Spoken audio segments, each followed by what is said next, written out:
So we're here at the World Cup Finals with General Manager Royce Miller. And Royce, you've been involved with this track for 33 years 32. now? 32 years. Yeah. My goodness, did you ever think it would become something like this? Maybe in a fantasy land, wish, but there's a lot of hard work, sweat and blood and tears that's gone into getting it to this facility. And Chris and Jason, you know, have really promoted and created a marquee event here for sure. And this, I believe, the 25th year for this event. Yeah, it all started back year one was when I was racing in Florida. Well, I closed the track at the last weekend of October.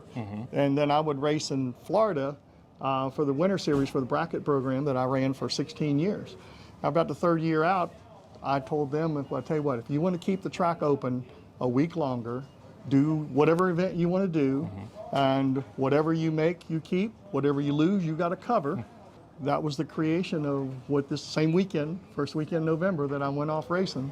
And that's what it has gone to with their nurturing and promoting skills. Well, it's a deal, too, where they were kind of at the forefront, or actually were at the forefront of imports versus domestics. Nobody had really done that before. No. And, you know, my hat's off to them and the promoter. I mean, that was the reason I wanted to give them the weekend to get them their entrepreneur skills, you know, and the next generation coming along. And, you know, truth be known, they probably did a better job than I've done over the years.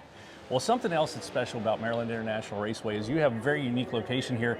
You set records here for a reason. And what are some of the reasons behind that? The track is 60-foot elevation. If you look around the property, it's surrounded 360 by trees, generates oxygen. About 1,000 feet through the back end, there's water. There's a river, more oxygen. The time quarter mile is the highest point of the property. It drains. The natural base of this property is bank run gravel, so the water drives ways around away from the racetrack very well.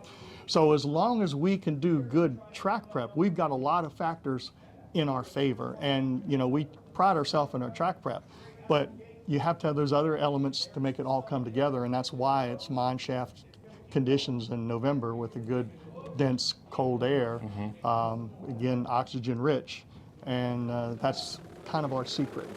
Well, and then the other thing I wanted to touch on too, you talk about the track prep.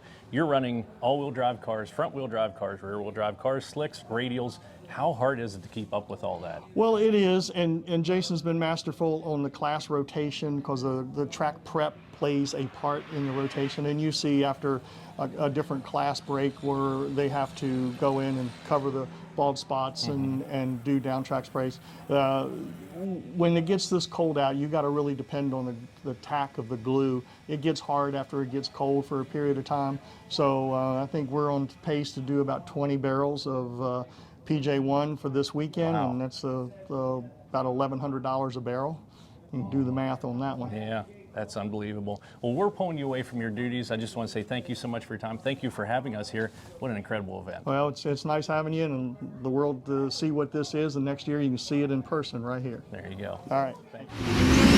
The 26th Annual Haltech World Cup Finals, presented by Wiseco, November 2nd through 6th, Maryland International Raceway. Tickets on sale now. Get yours before they sell out.